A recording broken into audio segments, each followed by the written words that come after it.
What would you do if the person you loved for 4 years ended it with a single text, while you were sitting alone, dressed for a proposal that never came? That's how Clara Mitchell's night began, in a restaurant filled with pitying eyes, her heart breaking under the glow of chandeliers meant to celebrate love. But, that same night, a stranger walked in, a man with calm eyes and quiet power, who looked at her as if she wasn't a tragedy, but a story still unfolding. Who was he? Why did he care?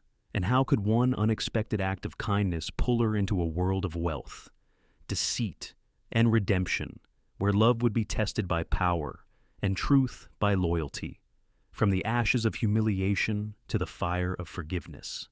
This is a story about two people rebuilding not just their hearts, but their humanity. It's about the night she was left alone and the stranger who showed her what it meant to be seen. If you believe every heartbreak carries a hidden blessing, stay with us. Don't forget to like, share, and subscribe. Your next favorite story begins right now. The restaurant hummed with quiet luxury, the kind of place where silverware whispered against china and every glass of wine caught the reflection of candlelight. Outside, Seattle rain drew soft streaks down the wide windows of the Ember Room, blurring the city lights into watercolor. Clara Mitchell sat alone at table 12. The second glass of Pinot Noir stood untouched across from her, catching the glimmer of the chandelier. She had ordered it for Daniel because he always said the first sip was his favorite part of every Friday night. She checked her phone again. 7:58 p.m. He was 50 minutes late. No call, no text, only the faint reflection of her own anxious face on the screen. Around her, couples leaned closer to share laughter that seemed to belong to another universe. A waiter passed, polite smile fixed in place, but his eyes flickered with quiet pity. Clara brushed the napkin across her lap, as if neatness could calm her. She told herself Daniel was probably caught in traffic. He always worked too much, always promising just one more case, always apologizing afterward, and she had always forgiven him. Tonight was supposed to be different. It was their 4-year anniversary, the night he said he wanted to make it special. He'd told her, "Wear that ivory dress, I like the one that makes you look like calm sunlight." So she did. She spent an hour smoothing her hair, adding a touch of lipstick she hadn't worn in months. She wanted to believe him. She wanted to believe in them. Her phone buzzed. The screen lit up with his name. For a moment, her heart jumped. Then she read, "I'm sorry, Clara. I can't do this anymore. You deserve someone better. Don't wait for me." That was it. No call, no voice. Just a handful of words that tore quietly through 4 years of her life. Her eyes blurred. The letters swam until they were only black waves on white light. She placed the phone face down on the table, as if the act itself might erase what she had seen. The violinist shifted to a slower tune, something tender, uncomfortably fitting. Clara felt the room tilt slightly, like a boat drifting away from shore. She forced herself to breathe, in, out, stay composed. She could almost hear her mother's voice from years ago. Never let them see you break. Clara, dignity is the last thing they can't take from you. So, she smiled an empty, practiced smile. She took a sip of Daniel's wine. It was bitter, sharp, unfamiliar. Her thoughts wandered to the little promises he'd left, scattered like pebbles, the trip they never took, the bookshelf he never built, the ring box she once found hidden in his desk drawer, still empty. Maybe she should have seen it coming. Maybe the long silences had been warning signs, the way he looked past her at dinners, already half gone. But knowing that didn't make it hurt less. A table nearby burst into laughter. Someone raised a toast. Crystal clinked like delicate bells. Each sound drove the reality deeper. She was the only one here who had been left behind. Her chest tightened.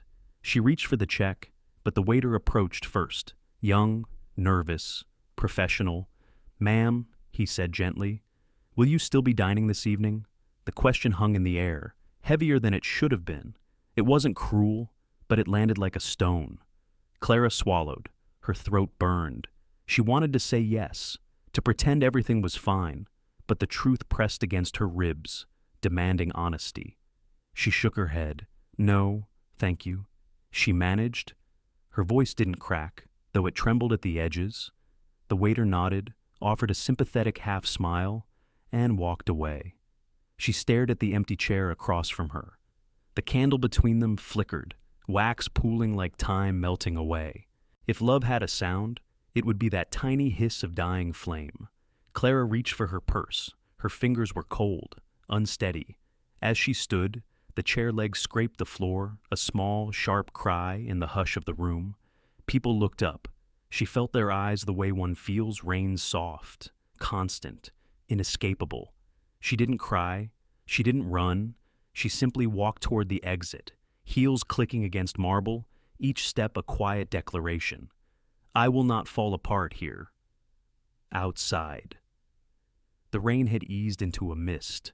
Streetlights smeared across the wet pavement. She paused beneath the awning, drawing her coat tight around her shoulders. For the first time all night, the city felt painfully alive, the hiss of tires, the murmur of strangers, the pulse of a world that would go on, indifferent to her heartbreak. Clara glanced once more at her phone. No new messages, only that final text, glowing cold on the screen. She deleted it, not out of anger, but exhaustion. She turned to leave, stepping toward the corner to hail a cab, when a voice low, calm, confident broke through the drizzle behind her. Sorry I'm late, darling. The words were unfamiliar, but the tone carried something she hadn't heard in a long time. Certainty. Clara turned, startled. A tall man stood there, dark coat glistening with rain, his eyes steady, unreadable. For a moment, she couldn't speak. The night seemed to pause between them, as if the city itself were holding its breath. For a heartbeat, Clara thought she had imagined it, that the words were some trick of memory or rain. Sorry I'm late, darling. The man's voice carried calm authority, quiet but impossible to ignore. He stepped closer, removing his coat with the kind of ease that belonged to someone who'd never once been uncertain about where he stood. His hair was damp, brushed back from a face that seemed sculpted more by years than vanity. There was no rush in his movements, no trace of hesitation. When he smiled, it was soft, gentle enough to seem harmless, sure enough to feel dangerous. Before Clara could speak, he leaned toward her just enough to whisper, "Play along, please." Her instinct screamed confusion, but something in his tone, firm yet kind, kept her from pulling away. He gestured toward the restaurant door. Shall we go back in? It'd be a shame to let that table go to waste. Clara blinked, trying to catch up. She should have said no. She should have walked away. But she was suddenly aware of all the eyes inside that had watched her leave, and the memory of pity still burned against her skin. Who are you? She asked. Someone who hates seeing a good person humiliated, he said. Now come on, before they think you're running from something. He opened the door for her, as if it were the most natural thing in the world. And somehow, she walked back inside. The maitre d' looked up, startled, but the stranger smiled with practiced ease. Sorry for the delay. Traffic from the waterfront was a nightmare. Of course, sir, the man said quickly, relief softening his features. He led them back to the same table where Clara's humiliation had been born, barely 10 minutes earlier. The stranger pulled out her chair. As she sat, still unsure if she was saving face or losing her mind, he gave the waiter a polite nod. 2 glasses of champagne, please. Something dry. We're celebrating. The word celebrating hung between them like a dare. When the waiter left, Clara finally found her voice. You don't have to do this, she whispered. He leaned forward, his expression unreadable but kind. I know I don't. That's why it matters. For a moment, neither spoke. The hum of the restaurant returned silver, laughter, clinking glass. But now, every glance toward their table told a different story. The lonely woman was no longer alone. The champagne arrived gold and effervescent, twin bubbles rising in synchronized rhythm. The waiter poured, bowed, and left them with a discreet smile. The stranger lifted his glass. To the courage it takes to sit back down. Clara hesitated, then met his eyes.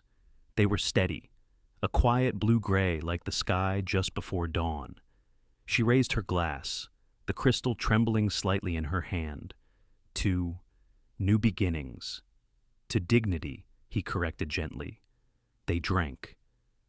The champagne burned slightly, sweet after the sting. Clara studied him, searching for answers. His suit was dark, tailored perfectly, but not showy. A simple watch gleamed at his wrist. He looked like someone who lived in the upper floors of buildings with private elevators. "You didn't have to follow me," she said. That was well strange. He smiled, a half-curve that carried both humor and something else. Strange is better than cruel. She tilted her head.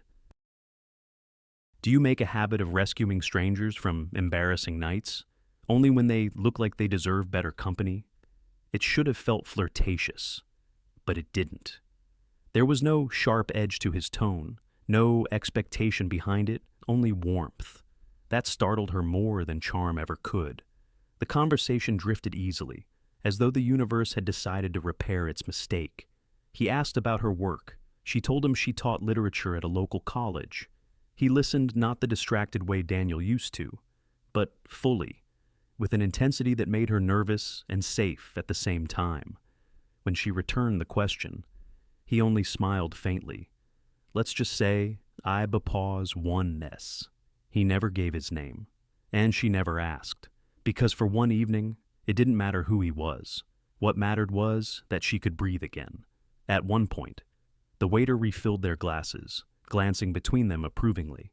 To anyone watching, they looked like a couple who had simply arrived late, not two strangers rewriting a story in real time.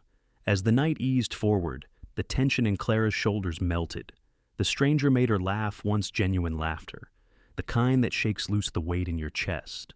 When the bill came, he paid without fuss, leaving a generous tip and a quiet thank you that felt more like closure than extravagance. Outside again, the rain had softened into mist. The street lamps threw halos across the pavement. He turned to her, hands in his coat pockets. "You don't owe me gratitude," he said. Tonight was just about balance. Balance, she repeated. Yes. Sometimes life tips too far toward cruelty. I just like nudging it back toward kindness. She looked at him, unsure what to say. "I don't even know your name." He smiled. "You will. Eventually." He started to walk away, then stopped, glancing back. And Clara. Her name sounded different in his mouth, as if he had known it longer than the hour they'd shared. "Let's show them," he said softly. "You don't need anyone to shine." The waiter disappeared, leaving behind two plates that looked more like paintings than food-seared scallops resting in pale sauce. A delicate swirl of color that almost felt too beautiful to touch. For the first time all evening, Clara exhaled. The weight of humiliation had loosened its grip, replaced by something quieter. Curiosity. Across the table, the stranger, this unexpected savior, studied her with an attentiveness that was both unsettling and disarmingly kind. He didn't glance around the room or check his phone. He simply listened. "You're a teacher," he said, not as a question, but as a fact he'd already decided. Clara smiled faintly, surprised. "How did you guess you have that look?" he said. "The one people get when they've spent years trying to explain beauty to others and hoping it sticks." She tilted her head, intrigued. "And what do you do, aside from rescuing strangers in distress?" He hesitated, then said, "I build things. You're an architect." Something like that. There was no arrogance in his tone, no self-importance. Just a calm assurance like a man used to carrying responsibility without needing to prove it. "You seem very sure of yourself," Clara said carefully. "I've had practice," he replied, smiling. Confidence is often just the quiet after surviving enough noise. For a moment, the air between them shifted. It wasn't flirtation, it was recognition, two people quietly acknowledging their own bruises. The conversation wandered naturally from work to art, from favorite authors to the strange ways people measure success. He asked her what book she'd loved most as a child. She said Jane Eyre without hesitation. Because she refused to be small, Clara explained, even when the world told her to be grateful for scraps. He leaned forward slightly. And what about now? Do you still refuse? The question landed like a whisper against her skin. She blinked, unsure how to answer. I don't know anymore. He didn't press. He just nodded, as if that answer, too, was worthy of being heard. Then, to her surprise, he shifted the conversation toward himself, but not the way most men did. Not to impress, but to confess. When I was younger, he said, tracing the rim of his glass, I thought building skyscrapers would make me feel tall. But it doesn't. You get older, and you realize most people are just trying to build something that won't collapse when they're gone. Clara smiled softly. That's poetic. For someone who claims to build things. He met her eyes. Poetry is architecture for the soul. Something warm fluttered in her chest, an almost forgotten feeling of being seen. Daniel had never asked her what she believed in. Not really. But this stranger, in less than an hour, had managed to ask her the questions she'd stopped asking herself. The candles on the table flickered. Outside, the rain turned from mist to drizzle, tapping gently against the glass like applause for the conversation unfolding inside. He asked about her students, her classroom, the chaos and wonder of teaching young people who still believed the world might listen to them. She found herself talking too much stories of essays that moved her, jokes from the back row, the small victories that made long days bearable. And he listened, completely.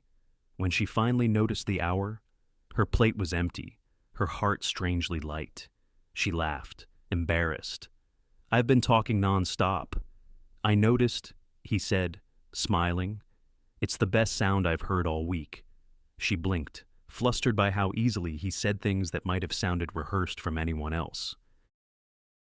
But from him, they landed like truth. You're very kind, she said quietly. No, he replied, just paying attention. It's rare these days. The waiter brought dessert, some delicate confection neither of them had ordered. 2 forks, compliments of the chef, he said. They shared it anyway, awkwardly at first, then laughing when the powdered sugar clung to Clara's wrist. He reached out instinctively, brushing it away with his thumb. The touch was fleeting, barely there, but it left her pulse stuttering. For a moment, neither spoke. It was the kind of silence that didn't need filling. You know, she said finally, voice almost a whisper. I don't even know your name. He looked at her for a long second before replying. Ethan. Ethan what? He smiled again, enigmatic. Just Ethan. For tonight. When the check arrived, Clara reached for it, out of habit. Let me split this, she said. He shook his head. You've paid enough for one night. That's not fair, she protested softly. Fair, he said gently, isn't the same as kind. Outside, the rain had stopped. The street glistened, reflecting the city's heartbeat in puddles. A sleek black sedan waited at the curb. Of course it did. He opened the door but didn't urge her inside. Instead, he handed her a small, cream-colored card. No logo, no address. Just a name written in elegant handwriting. Ethan Ward. If you ever want to finish that conversation... Clara held the card between her fingers, the paper warm from his touch. Maybe I will, she said softly. I hope you do. He stepped back, giving her the kind of smile that reached the eyes. And then he was gone, slipping into the night as effortlessly as he had entered it. She stood there for a long while, watching the taillights fade down the rain-wet street, feeling, for the first time in years, something she didn't recognize right away. Hope. Clara sat in the back of a yellow cab, the rain tapping rhythmically against the windows as the city blurred into streaks of gray and gold. The cream-colored card was still in her hand, her thumb tracing the inked letters as if they might tell her something more. Ethan Ward, no title, no phone number, just a name that seemed to hold a quiet gravity of its own. At first, she told herself not to look him up. She didn't want to ruin the mystery. But curiosity had a way of whispering louder when the heart was unsettled. By the time she reached her apartment, she was already unlocking her laptop. The blue light filled the small living room, washing over the framed photos of her students, the half-finished stack of essays on her desk, the mug she'd forgotten to rinse. It all felt painfully ordinary, her world, solid but small. She typed his name, Ethan Ward, and the world on the screen shifted. Article after article appeared: architectural magazines, financial features, profiles in glossy publications. Ethan Ward, founder and CEO of Ward Design Group, the man who reimagined the Seattle skyline, a visionary builder, a billionaire philanthropist. His company's projects stretched across the country: bridges, museums, skyscrapers that glittered like glass monuments to ambition. But what caught her wasn't the numbers, the awards, or even the money. It was the photographs. One showed him standing beside a gleaming tower, hands in his pockets, looking not proud, but lonely. Another, a much older one, captured him beside a woman with light hair and kind eyes. She was laughing, her hand resting on his arm. The caption read, "Ethan Ward and his late wife, Hannah." At the groundbreaking of the Horizon Project, Clara's stomach turned. Widower. She stared at the photo longer than she should have, tracing the frozen joy on his face. It wasn't hard to imagine what kind of love they'd shared: the deep, easy kind that builds a home inside a person, the kind that leaves ruins when it's gone. Her heart clenched. That gentle sadness she'd glimpsed in his eyes tonight suddenly made sense. The pauses in his speech, the way he listened as if words were sacred. But with the awe came something else, an ache of self-doubt so sharp it almost made her flinch. She looked around her apartment again, the chipped bookshelf, the worn rug, the single window overlooking a narrow alley, the life of a woman who taught poetry for a living, who budgeted grocery lists, who couldn't remember the last time she bought anything full price. And he lived in glass towers. He was featured in magazines that she used to flip through at the salon. His world was all light and elevation. Hers was stacks of paper, late nights, and modest dreams. "What am I doing?" she whispered. The glow of the laptop flickered across her face as she scrolled through another headline. The reluctant mogul, how Ethan Ward built an empire after tragedy. The article told the story of how his wife had died in a car accident 8 years ago, how he'd thrown himself into work, building monuments instead of moving on, how people called him the Phantom of the Skyline because he never appeared at social events without a purpose, a philanthropist, a genius, a man who rebuilt the city after loss. Clara leaned back in her chair, her pulse heavy in her throat. The room suddenly felt too small for what she'd just learned. It wasn't just intimidation, it was disbelief. The man who had calmly sat across from her, ordering champagne as if to protect her from humiliation, was a figure she'd only ever read about. Every gesture replayed in her mind, the way he'd brush sugar from her wrist, the way he'd listened to her stories as though they mattered. He didn't act like someone used to power. He acted like someone who remembered what loneliness felt like. But that didn't make the gulf between them any smaller. She tried to imagine what his life looked like now: modern penthouses with floor-to-ceiling windows, the kind of silence that echoes, people who smiled too wide, said yes too quickly, or cared too little. And then she imagined herself stepping into that world, small and misplaced, a teacher with ink on her fingers and rent due next week. It was absurd. Men like Ethan Ward didn't rescue women like her. They didn't linger in expensive restaurants out of kindness. And they certainly didn't hand out business cards that invited conversation. Yet, he had. She looked at his name again, the neat handwriting somehow intimate in its simplicity. If you ever want to finish that conversation, he'd meant it, she could tell. Still, something inside her twisted, the kind of unease that grows from being seen too clearly by someone who shouldn't have been looking in the first place. Was it possible that what he saw wasn't her humiliation that night, but her strength in surviving it? Clara closed the laptop slowly, the screen dimming until the room was swallowed by darkness. Only the hum of the city outside remained, soft and distant. She pressed the card to her chest, feeling its edges against her heartbeat. A part of her wanted to call him, to thank him, to tell him that the world felt a little kinder because of what he did. But another part, the cautious, rational part, told her to stay quiet, to protect whatever fragile dignity she had left. She placed the card on her nightstand beside a stack of student essays and turned off the lamp. In the dark, her mind whispered the question she was too afraid to say aloud. What would a man like that want with someone like me? It had been 3 days since that night at the Ember Room, 3 long days in which the cream-colored card sat untouched on Clara's nightstand. She'd tried to ignore it, tried to convince herself that it was just a moment of kindness from a stranger who lived in a different world. But every time she walked past it, her heart gave a small, unreasonable flutter like a door waiting to be opened. On the 3rd evening, her phone rang. The number was unfamiliar. Clara Mitchell. The voice was unmistakable calm, composed, and somehow steadying. "This is Ethan Ward." She froze. The sound of his name alone carried weight. "I hope this isn't too forward," he continued. "But there's an event tomorrow night.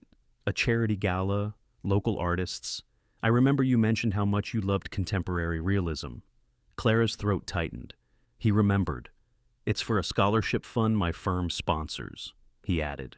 "One of your favorite artists, Samuel Archer, will be showing his work. I thought you might enjoy it." Clara hesitated.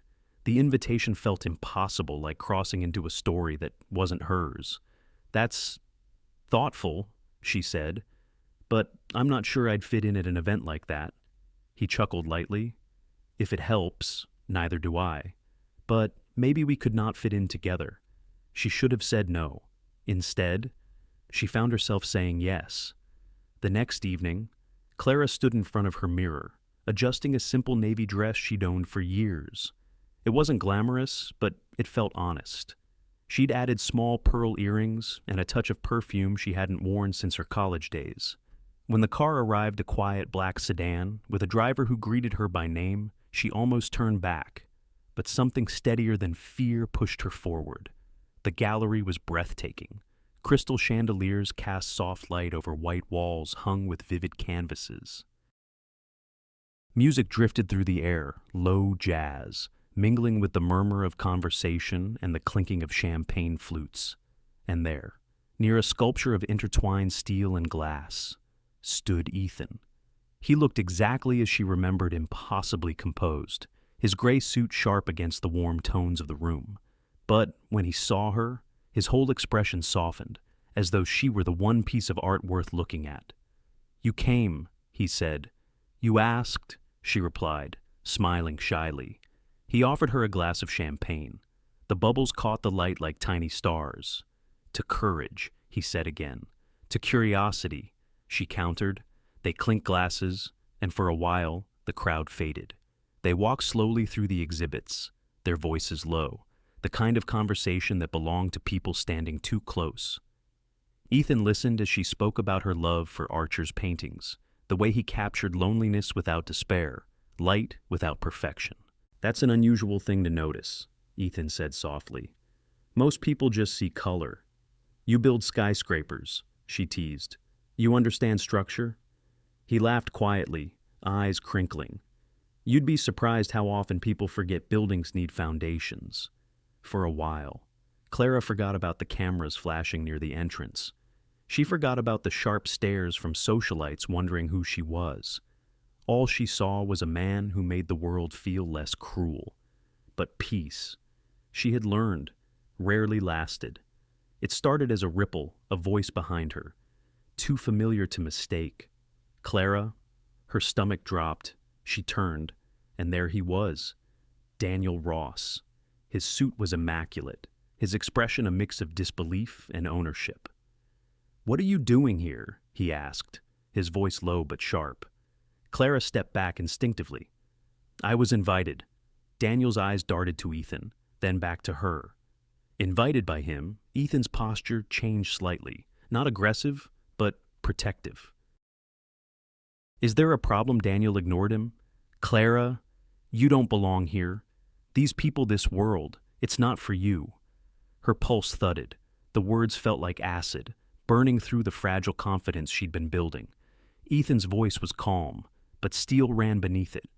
"I think she can decide where she belongs." Daniel scoffed. "You don't even know her." Ethan took a step closer, his tone never rising. "I know enough to see when someone deserves respect." A few nearby guests turned to watch. The tension was palpable, sharp as glass. Daniel's jaw tightened. His hand reached out, brushing Clara's arm. "Let's talk outside," he said. She pulled away. There's nothing left to talk about. But Daniel's voice grew louder, brittle with jealousy. "You really think he's different? You're a project to him. Clara, a charity case." And then Ethan's voice, quiet but firm, cutting through the noise. "Take your hands off her." Every sound in the gallery seemed to vanish. Even the soft music halted mid-note. Daniel froze, his grip faltering. The air thickened.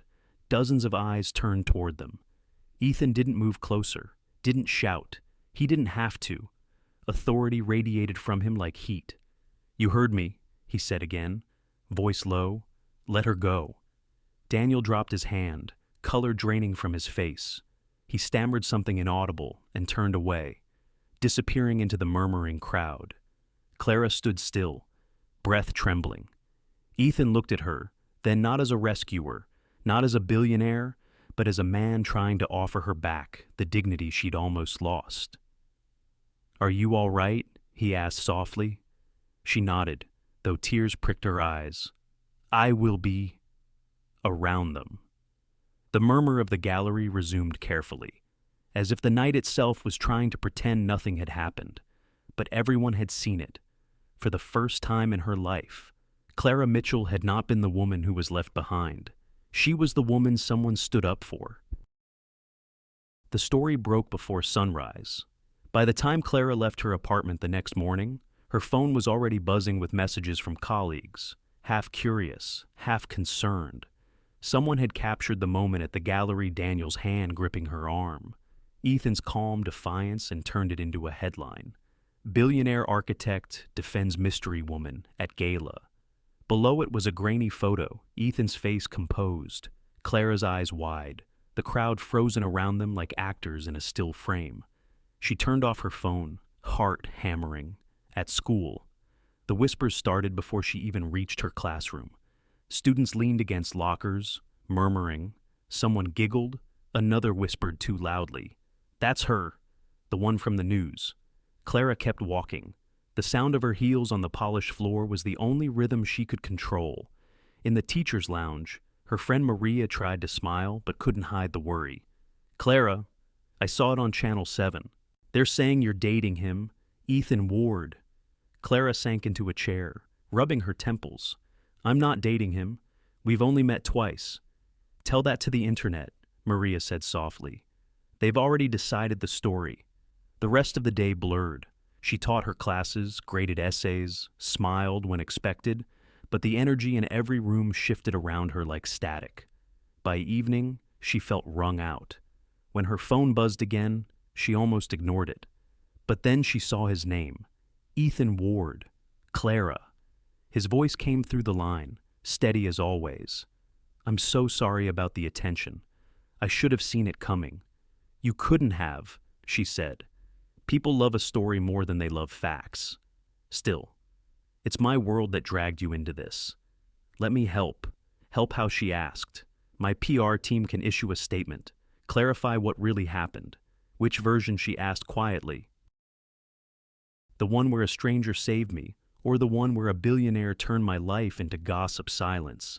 "Then, let me protect you," he said finally. Her pulse quickened. For a moment, she almost said yes.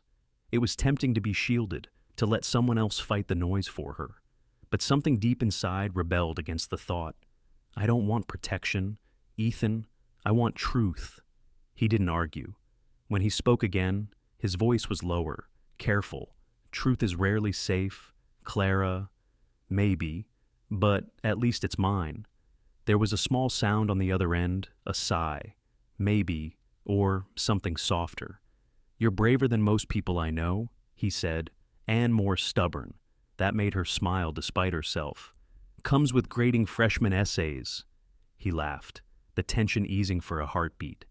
Then maybe we should get dinner. Somewhere quiet. No cameras, no headlines. Dinner sounds like a headline waiting to happen. Only if we let it. For a long moment, neither spoke. The silence between them felt like a decision waiting to be made. She thought about how easy it would be to say yes, to step into his world of private cars and guarded entrances, to hide behind his influence until the noise faded. But she also thought about what that would mean, losing the independence she'd fought so hard to keep. She wanted to see him again. That truth burned bright, undeniable, but she needed it to be real, not a rescue. If we meet, she said finally, it has to be normal. No limos, no cameras, just you. Ethan didn't hesitate. Done. You're serious. Completely. You don't seem like the kind of man who's ever taken the bus. Then maybe it's time I learn. Clara felt something loosen in her chest, an unexpected lightness, a thread of hope weaving through exhaustion. You're impossible, she said softly. So, I've been told, he replied. Friday, 7 o'clock. There's a diner on Harbor Street booths, bad coffee, no paparazzi. Will that do? That'll do, she said. When the call ended, Clara sat in silence for a long moment, staring at the dark screen. She wasn't sure what scared her more, the chaos of his world, or how much she wanted to step into it. That night, she walked to the window and looked out at the city lights. Somewhere beyond those glittering towers, Ethan Ward was probably still working his hands designing beauty, his mind haunted by the ghosts of what he'd lost. She wondered if he ever felt small in his own world. She wondered if he'd built those skyscrapers not out of pride, but out of loneliness trying to reach something no one else could see. Maybe that was what drew her to him, not his power, not the headlines, but the quiet ache she recognized beneath it all. The same ache she carried every morning when she stood before her students, pretending to have all the answers. For the first time since the night Daniel left her waiting in that restaurant, Clara felt a strange, tender anticipation. A new beginning, fragile as glass, was forming something uncertain but alive. She didn't know where it would lead. She only knew that this time, she wouldn't disappear into someone else's shadow. She whispered into the stillness, a promise only she could hear. No limos, no cameras, no pretending, and somewhere in the city. Ethan Ward smiled without knowing why. The following week unfolded in the uneasy rhythm. Days of routine grading papers, reading student essays, pretending life hadn't changed, punctuated by messages she didn't want to read. Daniel had found her number again. At first, she ignored the calls. Then the voicemails started. Clara, please, I made a mistake. You have to know I didn't mean to humiliate you. You don't belong with a man like him. You're not like them, Clara. You're real. The words circled her like smoke, heavy with the false comfort of familiarity. She deleted the messages, but they clung to her thoughts like fingerprints she couldn't wash away. By Friday evening, when she met Ethan at the little diner on Harbor Street, her phone had already buzzed 5 times.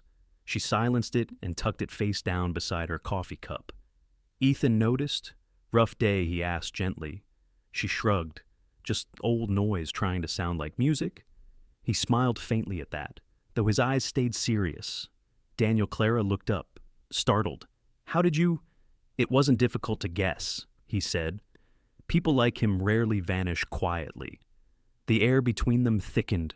Outside, the diner's neon sign blinked red and blue, painting them in alternating shadows of warmth and cold. He says he regrets everything, Clara murmured. That he panicked, that he didn't mean to leave. And what do you say I don't know? Ethan leaned back, his gaze steady. You do. You're just afraid to hear yourself say it. Her pulse quickened. He wasn't wrong. She sipped her coffee, stalling. The mug was chipped, the coffee bitter. But the honesty in his voice cut deeper than either. He was my safe place, she said softly. Predictable, steady. I thought that was love. Safety isn't love, Ethan replied. It's just the absence of risk. She studied him, the man across from her, whose world she still didn't quite understand. He spoke of risk as though it were air, as though he breathed it every day. "And you," she asked, "do you regret anything?" His eyes shifted, the faintest flicker of something unspoken. "Every day," he said, "but regret's only useful if it changes what we do next." The conversation drifted into silence, filled only by the faint hum of a jukebox playing a song too old for either of them to know.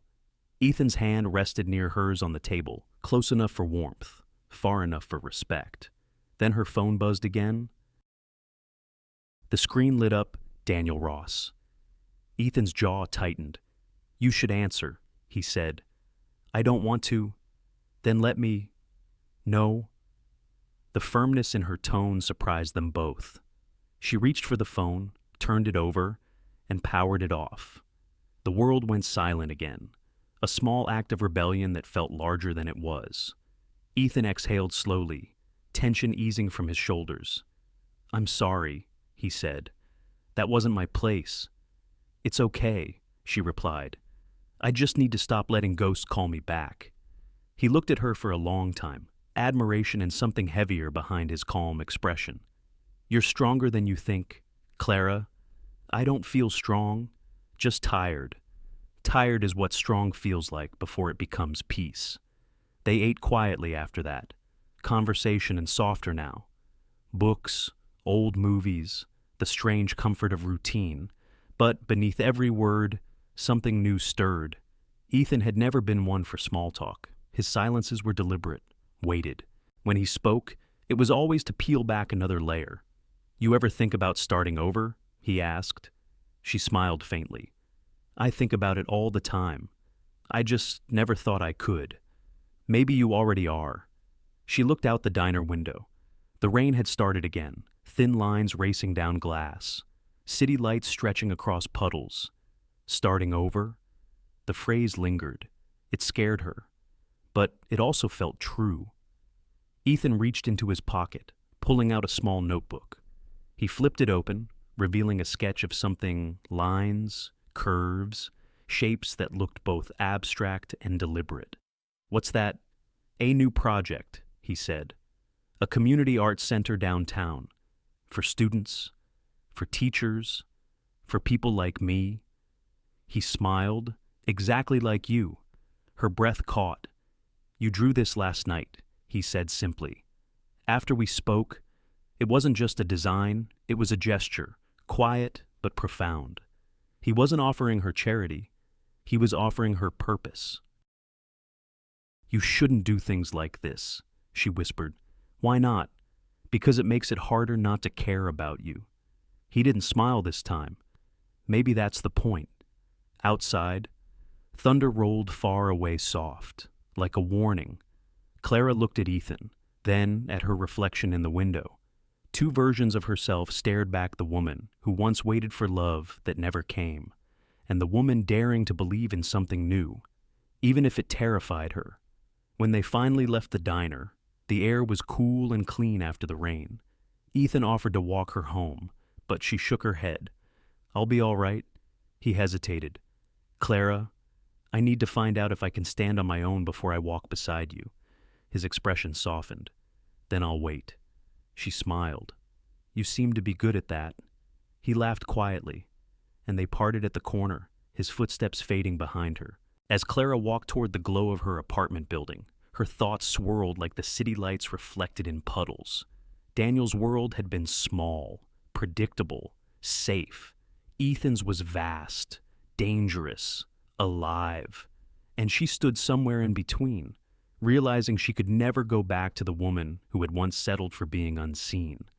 Her old life, she understood now, was too small for who she was becoming. The headlines hit like a thunderclap. Billionaire architect Ethan Ward. Spotted at hotel with partner Miranda Hale. Below it, grainy, overexposed photos. Ethan in a dark suit. Miranda's hand brushing his arm. The two of them entering a downtown hotel just before midnight.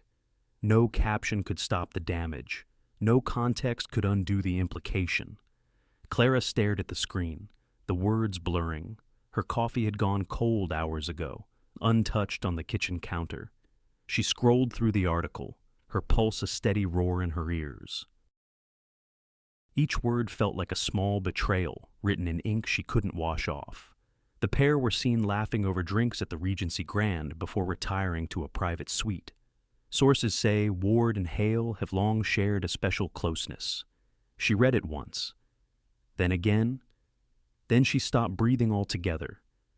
Her phone began to buzz notifications, messages, links sent by friends who meant well.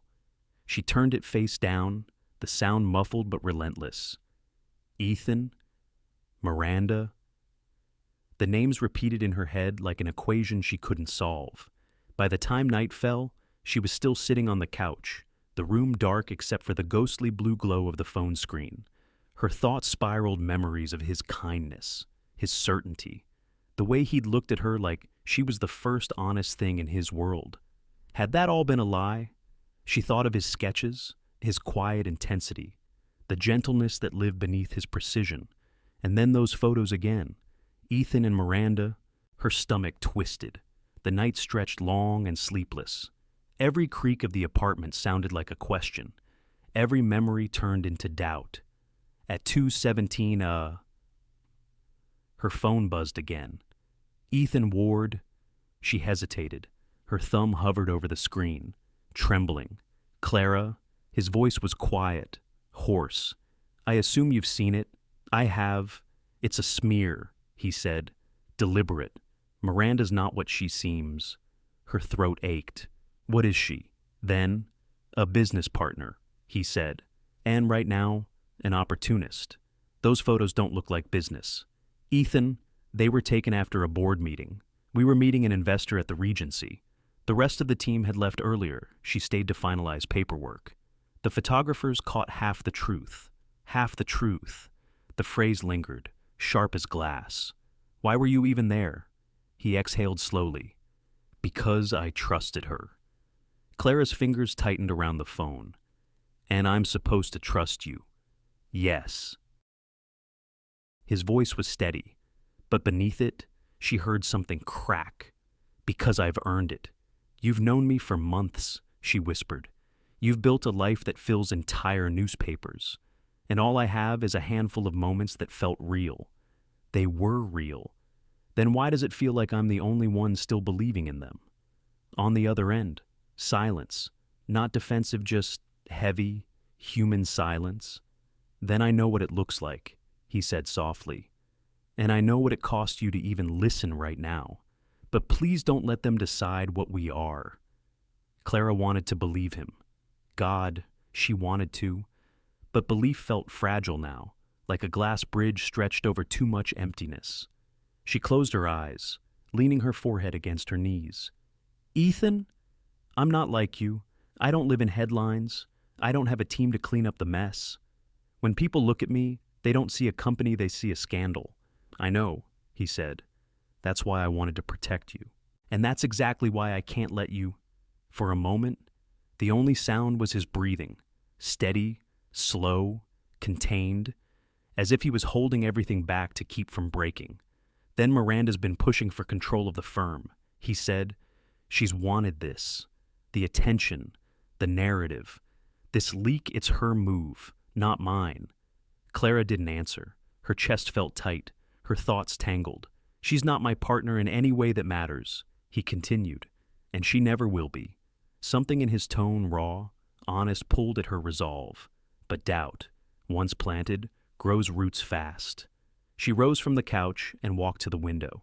The city stretched before her, cold, bright, uncaring. She spoke softly. You live in a world where truth needs proof. Ethan, and I don't know how to survive in that world.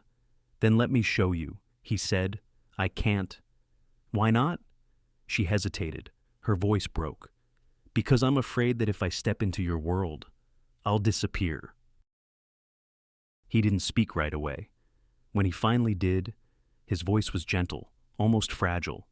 If you need time, I'll wait. Clara's hand tightened around the phone. Her heart ached with all the words she couldn't say.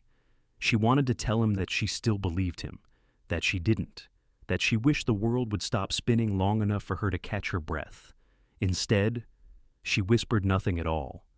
And on the other end of the line, Ethan Ward waited in silence. It started small, a few comments under the news article, anonymous, predictable. She knew what she was getting into. Another teacher chasing a billionaire fantasy, classic gold digger storyline. Clara tried not to read them. She told herself it didn't matter, that strangers couldn't touch her. But the words grew, multiplied, each one a pebble thrown against glass, until she could hear the crack forming. By Monday morning, her inbox was full. The school's front desk had received calls, parents concerned about the example she was setting. Someone had even printed one of the tabloid photos Ethan and Miranda stepping into that hotel and left it folded on her desk. No note, just the image. When she walked into class, the students went silent. That silence was louder than laughter ever could be. She began the lesson anyway. Shakespeare, Othello, jealousy, manipulation, the danger of rumor. But halfway through, she caught a reflection in one student's phone. Her own face, on a gossip site. Scandal at Seattle prep teacher at the heart of Billionaire affair. Her throat tightened. Her vision blurred for a second, but she kept going. When people don't see the full truth, she said, voice trembling but clear, they fill in the blanks with the story they want to believe. No one moved, no one even blinked. That afternoon, she sat in the parking lot long after the last bell rang, her hands gripping the steering wheel. Her phone buzzed again, messages from Ethan, from Maria, from unknown numbers that made her stomach twist. She didn't answer any of them. She drove home in silence. The city outside looked the same, but it felt different, like every shadow was watching her. At home. She set her phone on the table and stared at it for a long time. Notifications bloomed across the screen like an infection. One comment read, "Teachers like her shouldn't be around kids." Another, "He'll leave her. They always do." And the one that broke her, "She's not real. Just another story for us to watch burn." She whispered into the empty room, "They don't see me. They see a story to consume." That night, she deleted her social media accounts. Every trace gone, photos, essays, even the old posts about her students' reading projects. Years of small joys erased in one exhausted decision. Then she emailed the school, "I need time off." She didn't explain. She couldn't. Days blurred into each other. The quiet of her apartment became unbearable, the hum of the refrigerator, the rain against the windows, the echo of her own thoughts.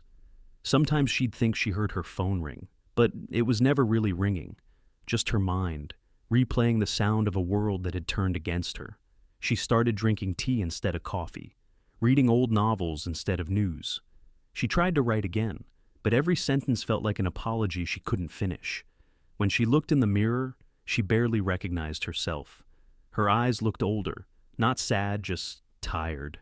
The kind of tired that doesn't fade with sleep. One night, there was a knock on her door, soft, hesitant. She didn't move. The knock came again, firmer this time. "Clara," a voice said quietly. "It's me." "Ethan?" She froze, breath caught halfway between relief and fear. Part of her wanted to stay silent, to pretend she wasn't home, but his voice low, rough cut through the stillness. "Don't disappear, not now." Her hand trembled as she reached for the door handle. When she opened it, he stood there, no suit, no armor, just a man who looked like he hadn't slept in days. Rain clung to his hair, his coat darkened by it. His eyes met hers steady, pleading. "You weren't answering," he said. "I was worried. I needed quiet. Quiet can turn into isolation," he said gently. "And that's not you. Maybe it is now." He stepped closer, but didn't touch her. "You've spent your life teaching people to find meaning in words. Clara, don't let their words erase you." Her eyes filled with tears before she could stop them. "I don't know who I am in your world," she whispered. "Then let's figure it out together." The sentence was simple, but it cracked something open inside her. For the first time in weeks, she felt warmth, not safety, not certainty, just warmth. He didn't push her to talk. He just sat with her on the floor, leaning against the couch, both of them staring at the rain streaking down the glass. Time passed without needing to be filled. Finally, she spoke barely above a whisper. They made me feel like a villain in someone else's movie. Then, let's write a new one, he said softly.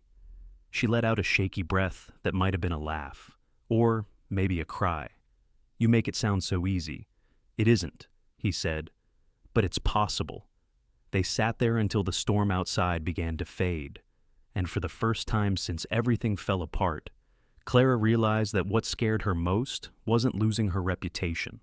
It was losing herself, and somehow, with Ethan beside her, that fear finally began to loosen its grip.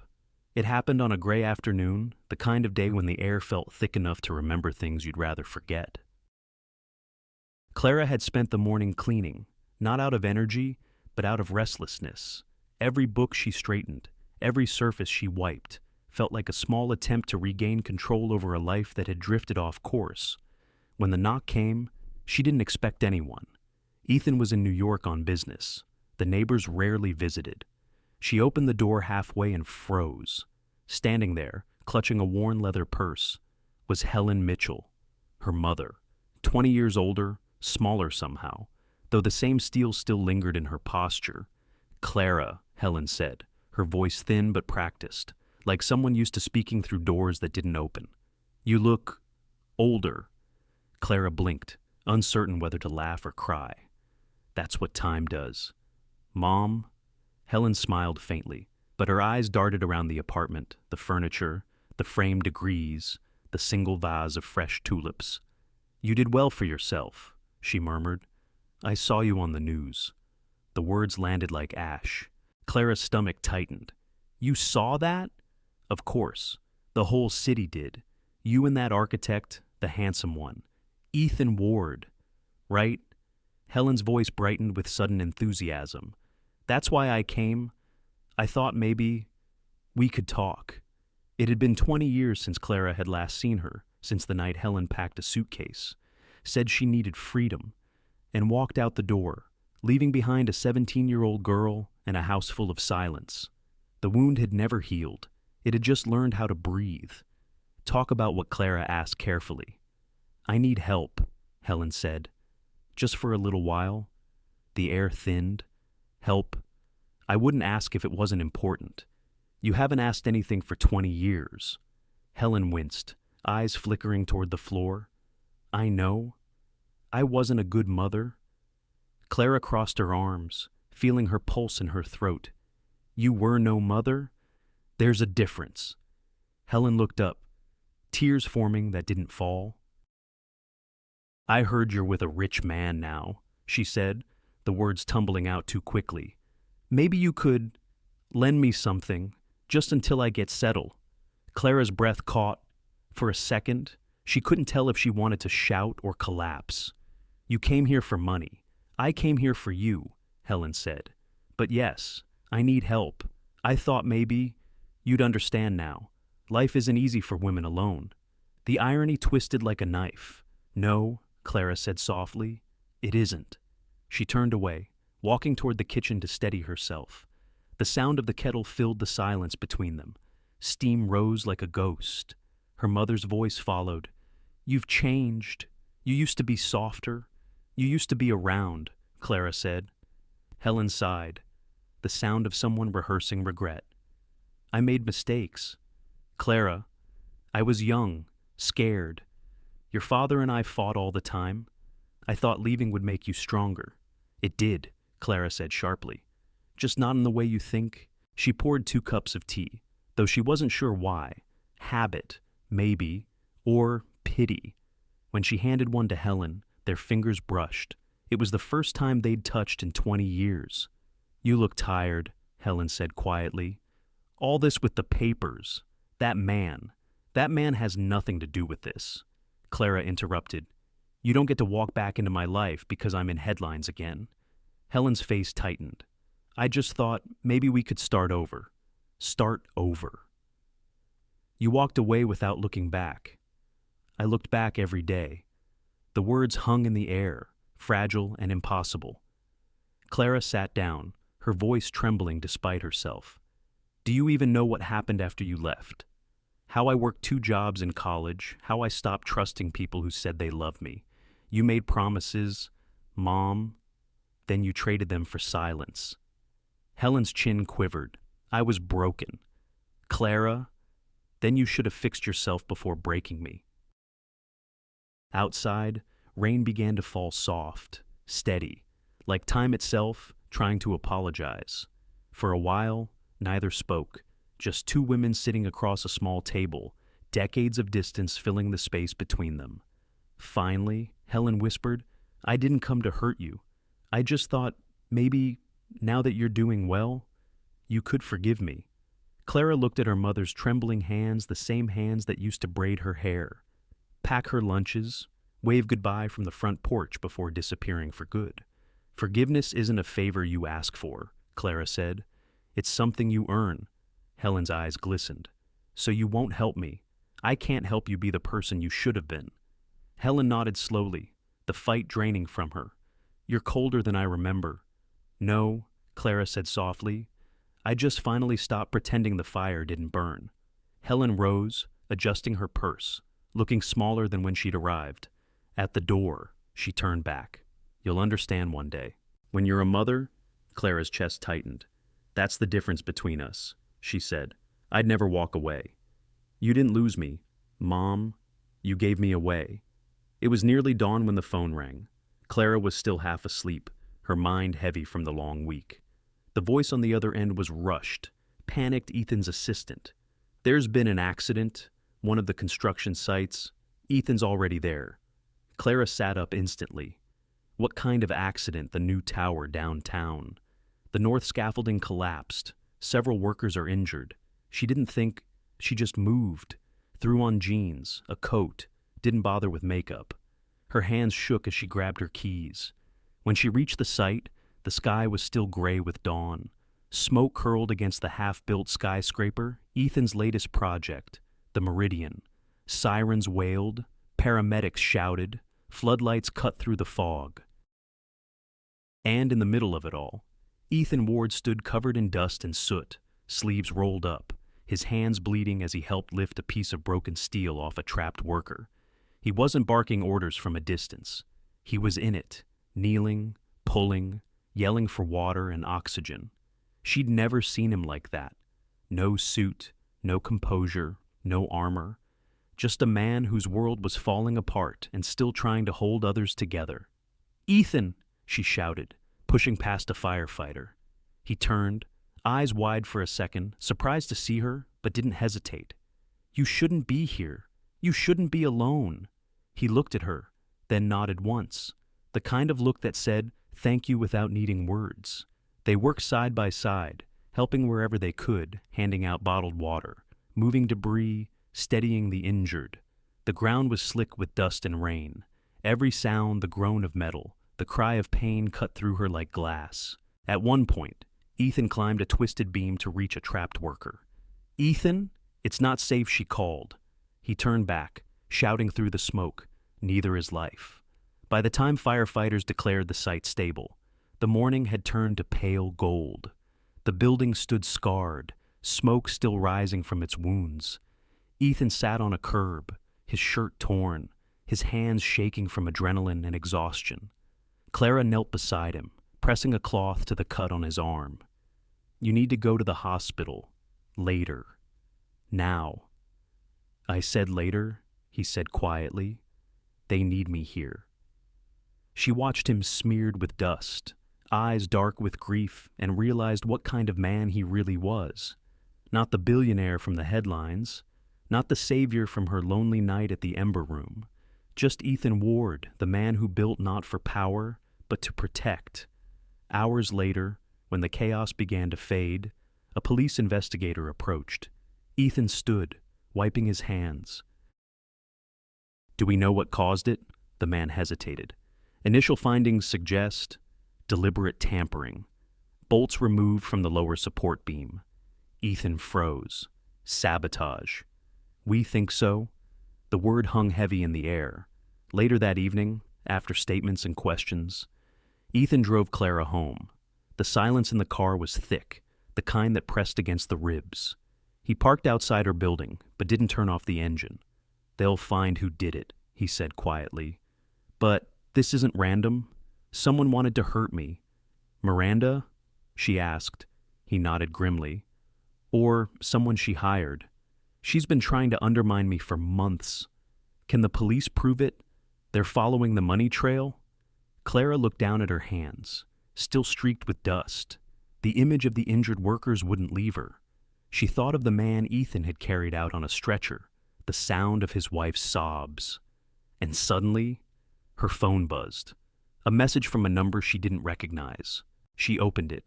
A single sentence glared back at her. "Tell your boyfriend to stop blaming Miranda. He should look closer to home." Below it, a photo. Helen, her mother, meeting with a man Clara didn't recognize, until Ethan leaned over and saw it. "That's Victor Hale," he said. "Miranda's financial backer, her silent partner." Clara's heart stopped.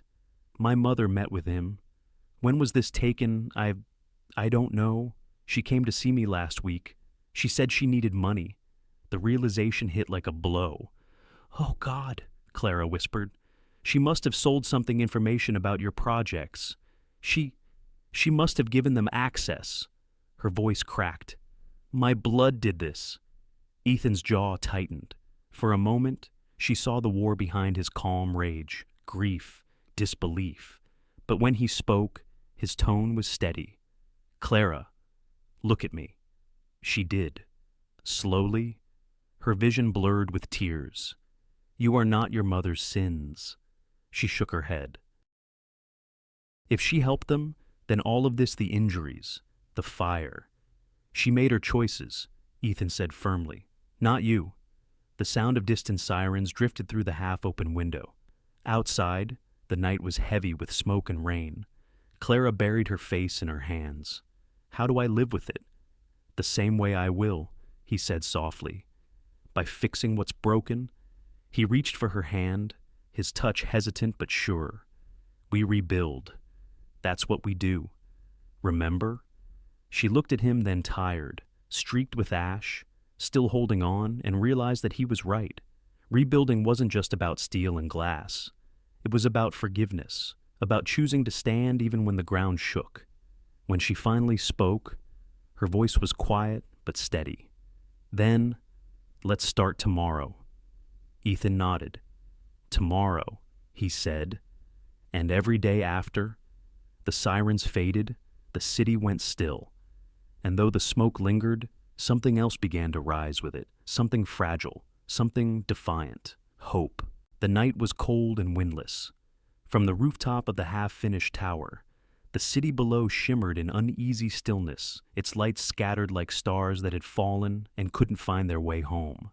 Clara stood near the edge, her coat pulled tight around her. The hum of the city rose faintly through the steel and concrete sirens, engines, the faint murmur of life that never truly slept.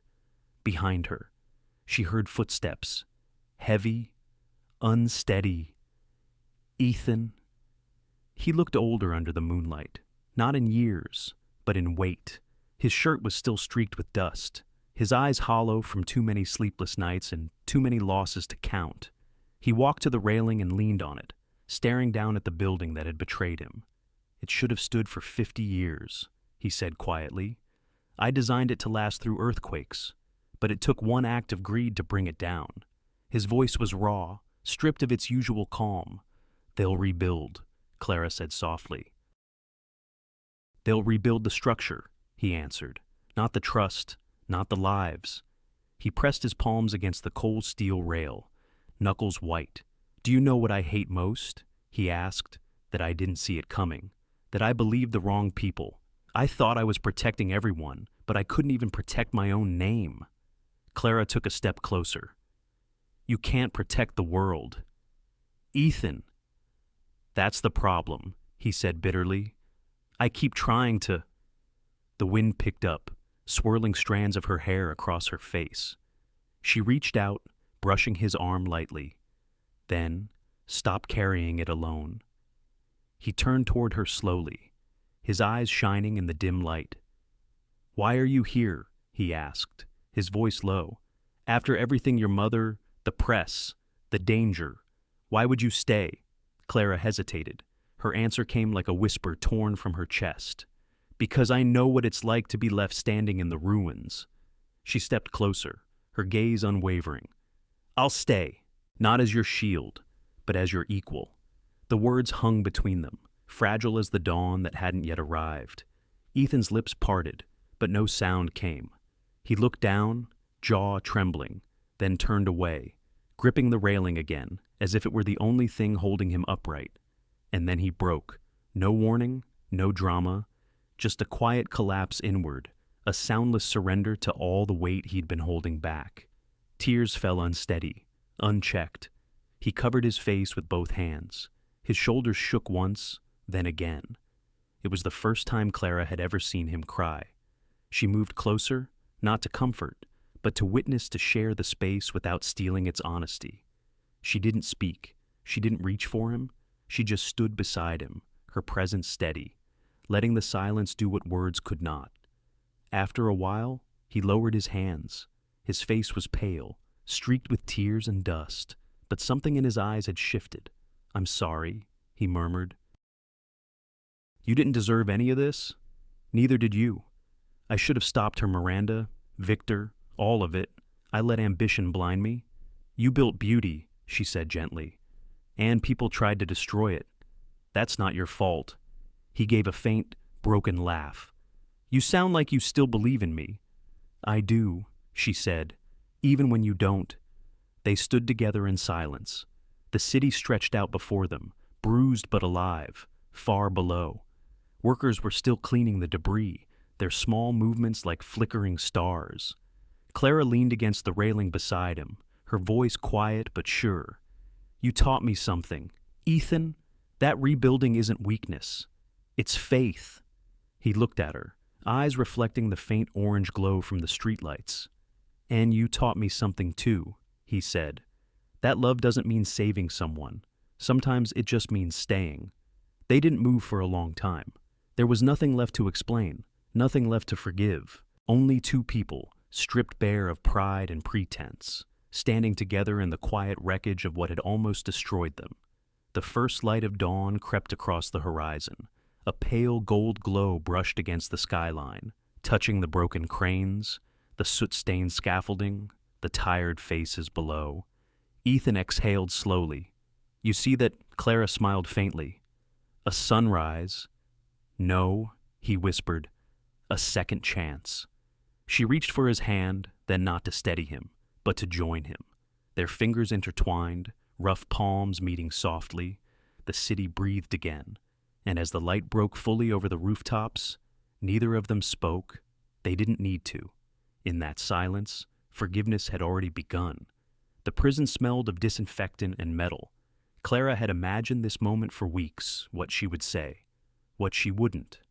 But now, as the guard led her down the narrow corridor, all she could hear was the echo of her own footsteps. At the end of the hall, behind a thick pane of glass, sat Helen Mitchell. Her hair was shorter, gray streaks catching the harsh fluorescent light. The defiance Clara remembered from her childhood had dulled into something quieter, smaller. Helen lifted her eyes, and for a second, mother and daughter simply stared at each other through the reflection of 20 lost years. When the guard motioned, Clara picked up the receiver. So did Helen. The line crackled. You came, Helen said softly. I wasn't sure you would. Neither was I, Clara answered. Helen looked down, her hands trembling. They said I'd be charged as an accomplice. I didn't know they'd sabotage anything. I thought it was just business, just money. It always is, Clara said quietly. Helen swallowed hard. I never meant for anyone to get hurt. But they did, Clara said. And you helped the people who made it happen. Helen's eyes filled, but her voice stayed calm. I know, and I'll pay for that. I just wanted to see you again before it's too late. For years. Clara had imagined this conversation ending in anger. She'd imagined shouting, accusations, the catharsis of finally saying you ruined me. But now, looking at the woman across the glass, the same woman who once tucked her in, who once left her behind. Clara felt something different. Not forgiveness, not yet. Something smaller, but stronger. Clarity. "You hurt me, Mom," she said, "not just by leaving, but by coming back only when you wanted something. You taught me how to survive, but you never taught me how to trust." Helen's lip quivered. "I thought if I stayed away, you'd stop hating me." "No," Clara said quietly. "I just learned how to hate myself." Helen's tears finally fell. "Then why are you here?" Clara looked down at her hands. Then she lifted her gaze, steady and clear. "Because I need to stop carrying you with me." She took a slow breath. "I forgive you," she said, the words soft but firm. "Not because you deserve it, but because I deserve peace." Helen covered her mouth, a sound escaping part sob, part disbelief. "You can't mean that." "I do," Clara said. "Forgiveness isn't about letting you back in. It's about letting you go." The words settled between them like quiet light, dissolving years of noise. Helen nodded slowly, her shoulders shaking. "I'm sorry," she whispered, "for all of it." "I know," Clara said, "but you still have to live with it." The guard tapped the glass. Time was up. Clara rose, still holding the receiver. "Goodbye." "Mom?" Helen pressed her hand to the glass. "I love you, Clara." Clara hesitated. Then, gently, she placed her own hand on the other side.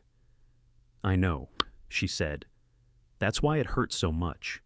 She left without looking back.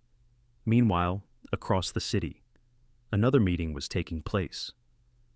Ethan stood in the glass conference room of Ward Design, looking out at the skyline that had once been his pride and was now his penance. Miranda Hale sat across the table, eyes downcast.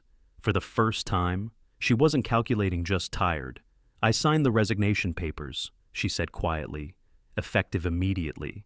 Ethan nodded. "Thank you. You're not going to ask why. I already know why." Miranda gave a small, rueful smile. "Jealousy's a strange poison," she said. "I wanted what you had, your vision, your reputation, even her." Ethan turned, startled. Miranda nodded. "She saw something in you I couldn't. And that terrified me, because it meant I never really knew you at all."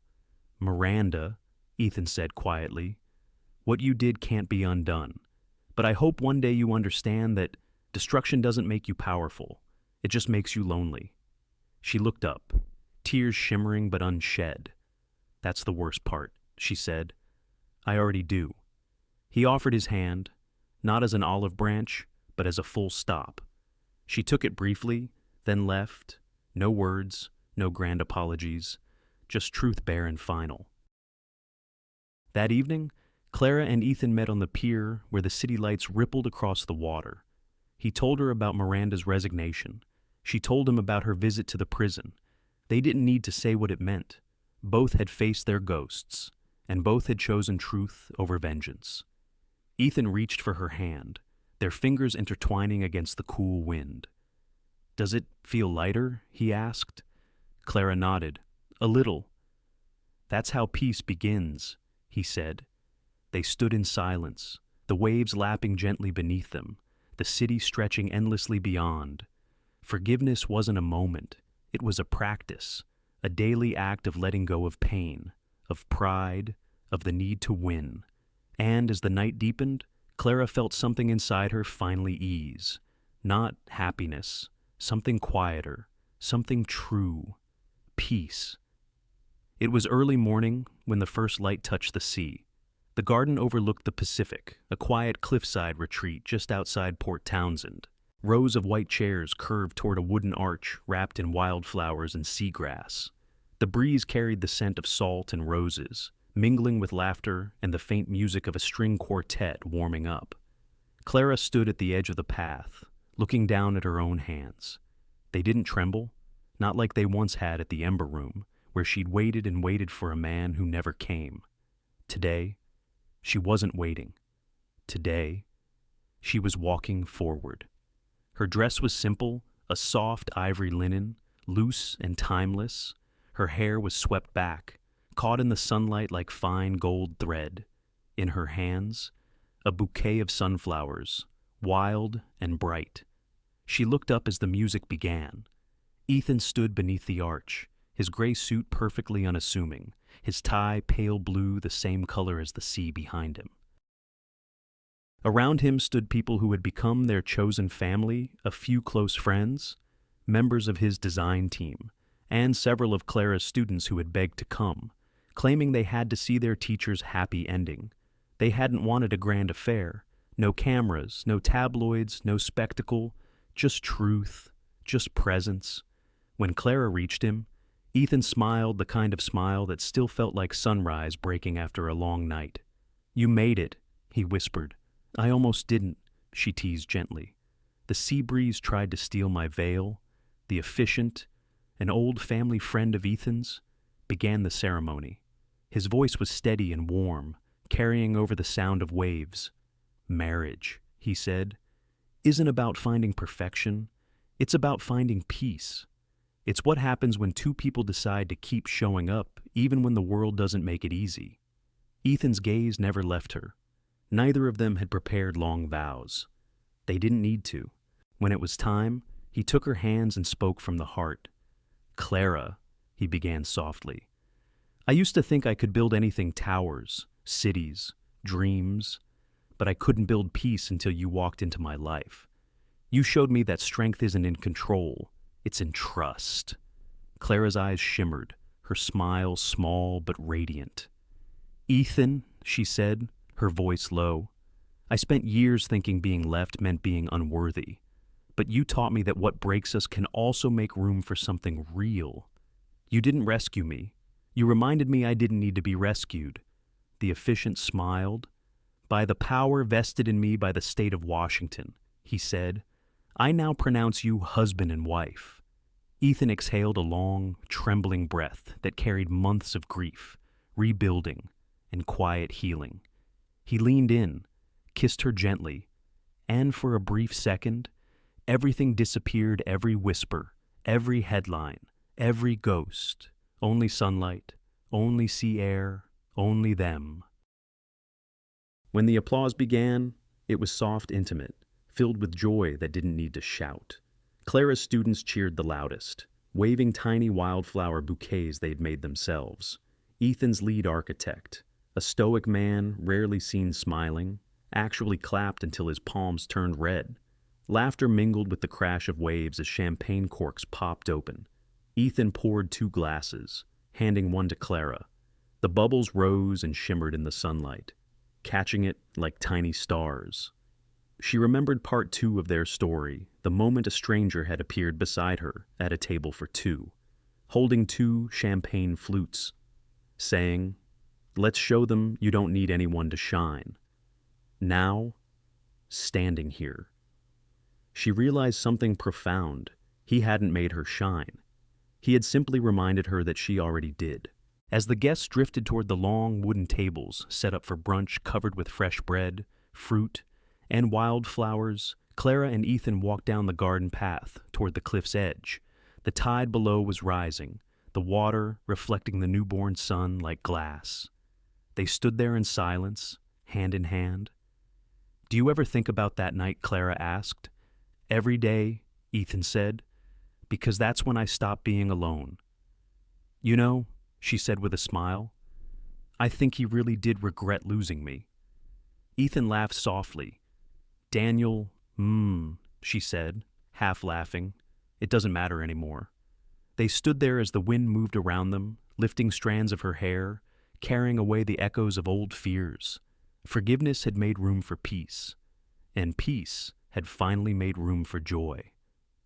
Ethan slipped his arm around her, pulling her close as the light climbed higher. The ocean glimmered, each ripple a flicker of gold and white, reflecting the past without holding it. For the first time in years, Clara felt completely at home, not in a place, not in a promise, but in herself. The sun broke over the horizon fully then, its reflection scattering across the water like 1,000 tiny champagne bubbles glimmering, alive, infinite, and as the sea carried the light toward the open sky, Clara whispered the truth she had finally learned, the one she had lived to reach. Sometimes, being left behind is how we finally find the road home. Life has a way of breaking us open not to destroy us, but to show us who we truly are. Clara's story reminds us that dignity isn't found in being chosen, but in choosing ourselves when the world walks away. Sometimes, the people who hurt us are the ones who teach us strength, and the people who appear when we least expect them remind us that kindness can change the course of a life. Forgiveness, too, is not about forgetting or excusing. It's about freeing the heart from carrying what no longer serves it. We cannot rewrite the past, but we can decide how it shapes the rest of our days. In a world obsessed with wealth, status, and appearances, the new beginning shows that real richness is built from truth, compassion, and the courage to start again. So, if you've ever been left behind or felt unseen, remember this: being left is not the end of your story. It's the moment you begin to walk home to yourself. Thank you so much for spending your time with us and walking through Clara's journey from heartbreak to hope, from silence to strength.